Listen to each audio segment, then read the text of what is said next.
Tous, bienvenue dans cette nouvelle vidéo, j'espère que vous allez tous et toutes bien.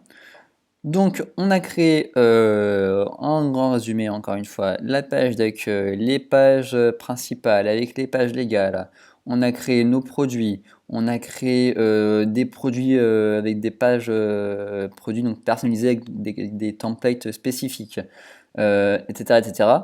Donc maintenant, on va passer au final d'un e-commerce, le checkout, ok, donc là où les clients vont payer. Donc on ne peut pas le paramétrer directement dans Customize.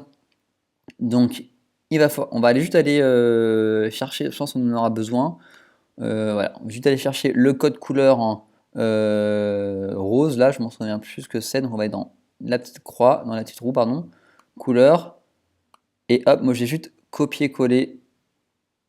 J'ai juste copié pardon ce code couleur, ok, pour l'avoir pour la page checkout. Donc on sort. On va aller paramétrer donc le checkout. On va dans Settings en bas à gauche. Et on va aller dans Checkout. Ok.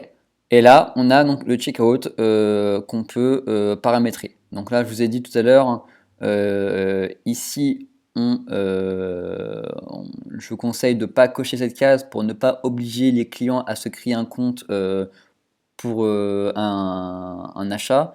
Ils peuvent effectuer un achat sans créer de compte. En tout cas, c'est ce que je vous conseille. Ok. Donc là, vous avez différents, pareil, ce que vous voulez obtenir du client. Bon, moi, je vous conseille de laisser comme ceci, hein, d'obliger le client à vous donner, bah, bien sûr, son nom, pardon. Vous pouvez également l'obliger à lui donner son prénom et son nom. Voilà, on peut mettre ça comme ça, je vous conseille également. Comme ça, vous avez le prénom et le nom. Le nom de la société, bon, si vous vendez à des particuliers, ça sert à rien, vous mettez ne pas inclure, ok. Si vous pouvez le mettre en option ou le demander obligatoirement si vous faites du B2B, ok. Là, pareil, l'adresse, la ligne 2 de l'adresse, on peut mettre optional, ok, elle n'est pas obligée d'être remplie. Et là, donc on peut ne pas inclure le numéro de téléphone, ok. C'est comme il veut, on peut le mettre optional, ok. Donc voilà. Également là, vous pouvez regarder ce qui se passe.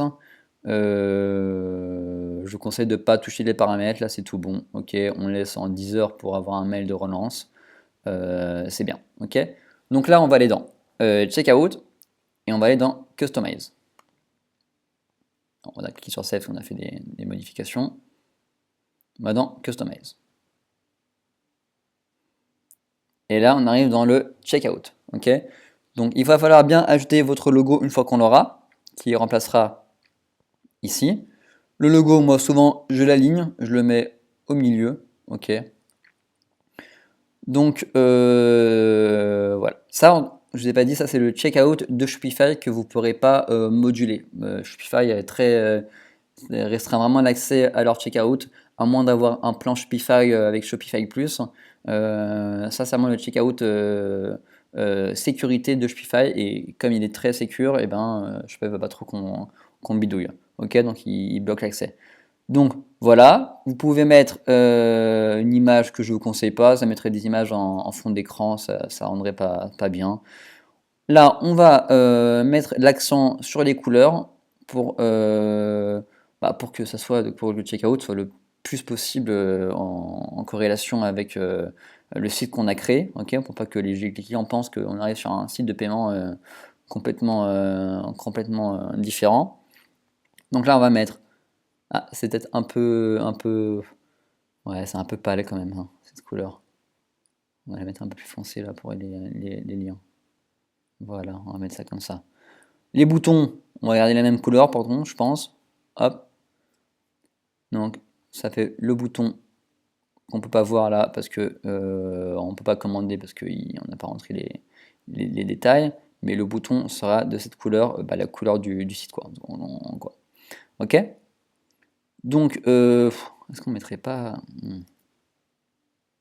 c'est c'est la même couleur qu'on utilise sur le site ici là, on est dans le checkout, mais ça fait un peu pâle. Bon, c'est à voir de votre côté.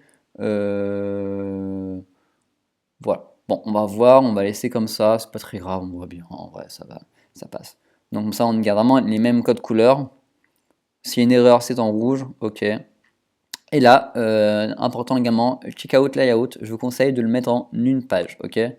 Ça peut, donc ça baisse un peu le nombre d'étapes du checkout, donc moins il y a d'étapes, moins il y a de chances que le client, moins il y a de chances que le client parte. Ok, là, pour mettre 3 étapes, mais là, on va laisser sur une étape qui est recommandée par Shopify d'ailleurs. Ok, donc voilà, là, on est tout bon. On a un checkout, super. Là, on est en gris, mais pareillement, si vous voulez mettre la couleur de votre site, on pourrait mettre comme ceci. Voilà. Et voilà, c'est plutôt pas mal. Il faudra bien penser à remettre le logo une fois que vous l'aurez, une fois qu'on l'aura, parce que je vais vous montrer comment on peut faire votre logo avec sur un site des freelance. Mais voilà, là on a le checkout qui est fait. On n'a pas encore paramétré la livraison qui se fera dans la prochaine ou dans 2 vidéos, je sais plus. Donc voilà, là on enregistre, parfait, et on peut sortir de cette administration. Donc voilà, c'est tout pour cette vidéo.